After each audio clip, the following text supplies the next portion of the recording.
हाय मेरे dear friends, आप सब कैसे हैं। तो चलिए आज जो आपका है चैप्टर 1, क्या नाम है चैप्टर 1 यानी जो है बातचीत का मोस्ट वीवीआई ऑब्जेक्टिव है। इससे बाहर आपके एग्ज़ाम में आने वाला नहीं है। तो चलिए पहला ऑब्जेक्टिव देखते हैं। तो फर्स्ट ऑब्जेक्टिव जो कह रहा है कह रहा है कि बालकृष्ण भट्ट की रचना बातचीत क्या है। तो देखिए पहले बताइए कि इनका जो रचना है बालकृष्ण भट्ट जी का क्या है।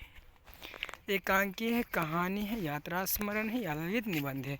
तो मेरे भाई हम सभी को पता है कि जो बातचीत है क्या है, ललित निबंध है, यानी ऑप्शन नंबर डी होगा। ठीक है, चलिए आगे देखते। कह रहा है कि बालकृष्ण भट्ट, चलिए मेरे भाई सेकेंड नंबर जो क्वेश्चन है उसको देखते। कह रहा है कि बालकृष्ण भट्ट किस युग के निबंधकार थे, यानी बालकृष्ण भट्ट जी जो थे किस युग के महान निबंधकार थे। तो ये देख लीजिए किस युग के थे। ठीक है मेरे भाई, चलिए देख लेते हैं। पहला है प्रसाद युग, भारतेंदु युग, द्विवेदी युग या स्वतंत्रोत्तर युग। तो बताइए आप सभी किस कौन युग के थे। तो इनका जो आंसर राइट होगा किस युग के थे, तो ये जो थे भारतेंदु युग के, यानी ऑप्शन नंबर बी होगा आपका राइट। अब आगे चलिए देखते हैं। कह रहा है कि मनुष्य के बातचीत का उत्तम तरीका क्या है। तो आप सभी जानते हैं कि जो मनुष्य का उत्तम तरीका होता है क्या होता है, स्वयं में बात करना, स्वयं में खुद से बात करना।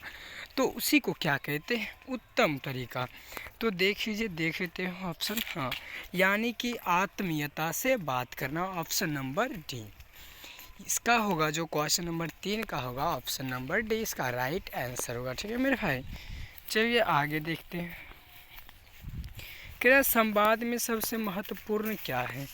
तो संवाद में जो होता है सबसे महत्वपूर्ण क्या होता है, तो सबसे जो महत्वपूर्ण होता है मेरे भाई तर्क, जिज्ञासा, आत्मीयता, प्रवाह, पूर्ण भाषा।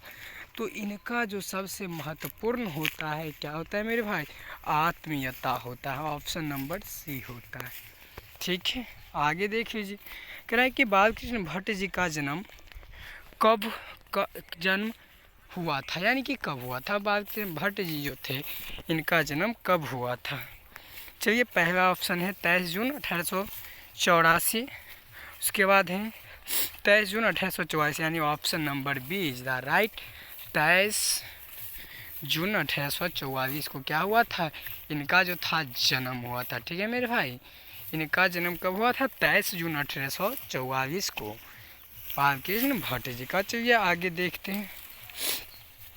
आगे कह रहा है संयोगिता स्वयंवर रचना है, मतलब कि ये जो रचना है संयोगिता स्वयंवर किनकी रचना है। तो देखिए पहला ऑप्शन बालकृष्ण भट्ट जी के, प्रताप नारायण मिश्र के, श्रीनिवास दास की, उसके बाद मैथिली शरण गुप्त की। तो ये जो सही आंसर है बालकृष्ण भट्ट जी का है। ठीक है मेरे भाई, चलिए आगे क्वेश्चन नंबर 7 पे कह रहा है कि बालकृष्ण भट्ट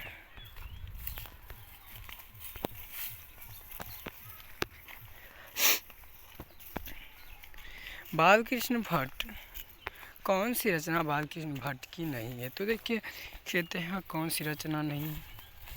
पहला जो है नूतन ब्रह्मचारी, दूसरा का 100 जान 1 सुजान, तीसरा का सदाभाव का, चौथा परीक्षा गुरु, यानी परीक्षा गुरु इनका नहीं है। चलिए मेरे भाई आगे देखते हैं क्वेश्चन नंबर 8। कह रहा है कि कौन सी रचना बालकृष्ण भट्ट जी की है। देखिए रेव का विकट खेल, कछुआ धर्म, रेणुका। उसके बाद चलिए आगे देखते डी नंबर। कह रहा है कि परिचय विद्या, यानी इनमें से कौन जो है बालकृष्ण भट्ट जी का है। तो ये जो ऑप्शन नंबर 20 सही होगा। ठीक है, कछुआ धर्म किनकी है, तो बालकृष्ण भट्ट जी की ही रचना है। ठीक है मेरे भाई, चलिए मेरे भाई अगला क्वेश्चन की ओर चलते हैं। ठीक है, तो ये जो अपना है कह रहा है कि निम्न में से बालकृष्ण भट्ट ये कौन सा मासिक पत्र निकाला था। ये जो निकाले थे तो हिंदी प्रदीप पत्र निकाले थे बालकृष्ण भट्ट जी। आगे चलिए कह रहा है बातचीत किस विधा की रचना है। तो बातचीत जो है ललित निबंध है। क्या है, ललित निबंध है। तो ये ऑप्शन नंबर डी यानी किसका होगा, ललित निबंध। फिर आगे चलिए, आगे कह रहा है रविंसन कुर्सो ने 16 वर्ष के उपरांत किसके मुख से एक बात सुनी थी। तो ये जो सुने थे फैराडे के मुख से, किसके मुख से, फैराडे के मुख से, यानी ऑप्शन नंबर ए होगा इसका सही आंसर। ठीक, तो ये आगे जो है कह रहा है कि बातचीत शीर्षक निबंध के निबंधकार कौन है। बातचीत शीर्षक के निबंधकार कौन है, तो ये देख लीजिए कौन होंगे। यहाँ पे जो है जयप्रकाश नारायण, मोहन राकेश, नामवर सिंह, बालकृष्ण भट्ट, यानी कि इसका जो आंसर होगा बालकृष्ण भट्ट जी होंगे। कौन होंगे, बालकृष्ण भट्ट जी होंगे मेरे भाई। चलिए आगे चलते हैं। कह रहा है कि बातचीत के माध्यम से लेखक बालकृष्ण भट्ट क्या बतवाना चाहते हैं, कि जो बतवाना चाहते हैं बातचीत के सही की कैसे किसी से बात करना चाहिए मेरे भाई। ठीक है, चलिए अगला क्वेश्चन। कह रहा है कि भट्ट जी को किसने अंग्रेजी साहित्य का एडिशन और हिस्ट्री शैली में रखा है। तो ये जो रखे थे रामचंद्र शुक्ल जी ने। किसने, राम शुक्ल जी ने, ऑप्शन नंबर सी। चलिए मेरे भाई आगे की ओर। कह रहा है कि बालकृष्ण भट्ट जी का निवास स्थान, बालकृष्ण भट्ट का निवास स्थान कहाँ पर था, यानी कहाँ पर ये निवास करते थे। देख लीजिए ऑप्शन। कह रहा है कि लखनऊ उत्तर प्रदेश, इलाहा उत्तर प्रदेश, मथुरा उत्तर प्रदेश, वाराणसी उत्तर प्रदेश। इनका जो निवास स्थान था इलाहाबाद उत्तर प्रदेश था। ठीक है, पर इसका बी होगा। ठीक है, आगे चलिए। कह रहा है कि बालकृष्ण भट्ट ने किस पत्रिका का संपादन किया।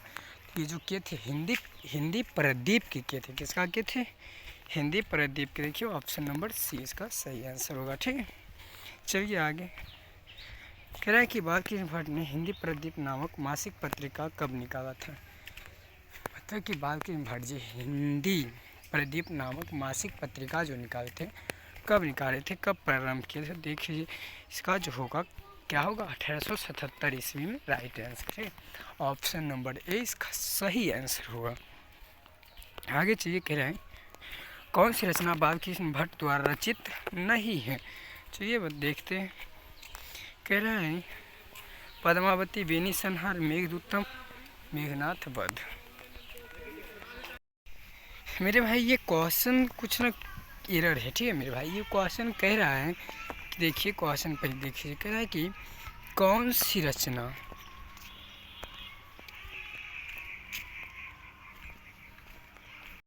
क्वेश्चन जो है थोड़ा एरर है। देखिए क्वेश्चन कह रहा है यहाँ पर कहेगा कि कौन सी रचना बालकृष्ण भट्ट जी की है, नहीं है। यहाँ पर ये काटिए, देखिए जब इसका आंसर जो राइट होगा कौन सा होगा, बेनी संहार होगा। ऑप्शन नंबर बी इसका राइट आंसर होगा। चलिए आगे चलते हैं। कह रहा है कि कौन सा उपन्यास बालकृष्ण भट्ट जी द्वारा रचित, उपन्यास कौन सा है जो बालकृष्ण भट्ट जी रचे हैं। तो इसका जो राइट आंसर होगा 100 अजान 1 सुजान, यही क्या किए हैं, रचे हैं ये। आगे चलिए मेरे भाई क्वेश्चन नंबर 20। नाटक के प्रारंभ में होने वाले मंगल पाठ को क्या कहा जाता है, इस मंगल पाठ को क्या कहा जाता है। तो देखिए यहाँ पर आपको बताना है क्या कहते हैं। ठीक, इसको जो कहते हैं नांदी पाठ कहते हैं। क्या कहते हैं, नांदी पाठ। चलिए मेरे भाई आगे की ओर चलिए। ठीक, अगला क्वेश्चन क्या है, रविंसन कुर्सो ने कब तक मनुष्य का मुख को नहीं देखा, नहीं देखने के मिला था। इनका जो था 16 वर्ष तक नहीं मिला था। चलिए ऑप्शन, यानी कि जो इसका जो राइट आंसर होगा ऑप्शन नंबर सी, 16 वर्ष तक ये नहीं देखे थे। ठीक है, चलिए आगे।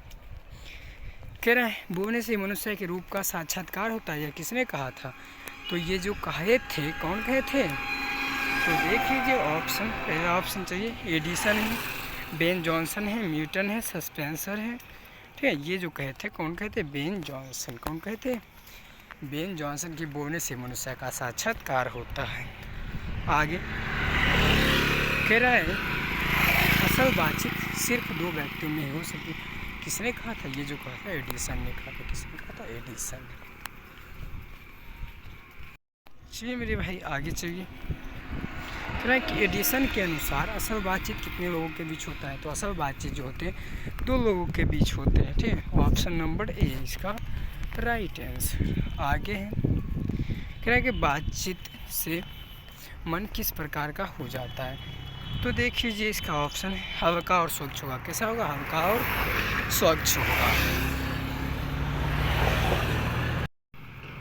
उसके बाद आगे है मेरे भाई, कह रहा है किसके ना होने से सृष्टि गूंगी हो जाती। तो वाक शक्ति के ना होने से पूरी सृष्टि गूंगी हो जाती। चलिए आगे कह रहा है आर्ट ऑफ कन्वर्सेशन कहाँ के लोगों में सर्वाधिक परिचयित थे। तो ये जो थे यूरोप के लोगों में सबसे ज़्यादा परिचयित थे। ठीक है मेरे भाई। चलिए देखिए ऑप्शन नंबर सी आपका राइट आंसर होगा। उसके बाद कह रहा है कि बालकृष्ण भट्ट किस काल के रचनाकार हैं। तो ये जो थे किस काल के थे, ये जो थे रीति, एक मिनट मेरे भाई, ये जो थे आधुनिक काल के रचनाकार थे। ठीक है मेरे भाई। चलिए मेरे भाई आपका क्वेश्चन हुआ समाप्त। पहला चैप्टर यानी कि फर्स्ट चैप्टर जो आपका बातचीत था क्या हो गया, समाप्त हो गया। आप चलते अपना फिर मिलेंगे सेकेंड चैप्टर के साथ। ये सभी मोस्ट वीवीआई ऑब्जेक्टिव थे। चलिए मिलते हैं नेक्स्ट वीडियो में मेरे। और फ्रेंड्स हंसते रहिए, मुस्कुराते रहिए। ठीक है मेरे भाई।